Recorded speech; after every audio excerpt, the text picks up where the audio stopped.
വയനാട് ചൂരൽമല മുണ്ടക്കൈ ഉരുൾപൊട്ടലിൽ ചാലിയാർ പുഴയുടെ വിവിധ ഭാഗങ്ങളിൽ തിരച്ചിൽ നടത്താൻ പോത്തുകലിൽ പരിശീലനം ലഭിച്ച നായകൾ എത്തി.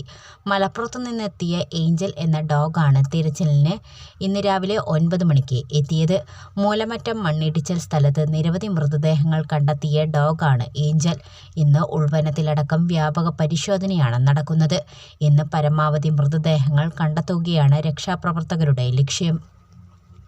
മൃതദേഹം നമുക്ക് മണ്ണിനേറിയ ഡീകമ്പോസ്ഡ് ആയിട്ടുള്ള ഫ്ലഷ് മനുഷ്യ ശരീരത്തിൻ്റെ അവശിഷ്ടങ്ങൾ കണ്ടുപിടിക്കാൻ വേണ്ടിയാണ് നമ്മളിപ്പം ഇവിടെ ആവശ്യപ്പെട്ടിരിക്കുന്നത്.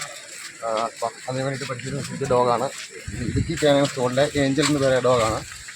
മൂലമറ്റം കഴിഞ്ഞ വർഷം മൂലമറ്റം കുടയത്തൂർ ഭാഗത്തുണ്ടായ ഒരു ഹോട്ടലിൽ മണ്ണിടിച്ചിൽപ്പെട്ട 2 മൃതദേഹങ്ങൾ കണ്ടെത്തുന്നതിന് സഹായിച്ച ഈ ഡോഗായിരുന്നു.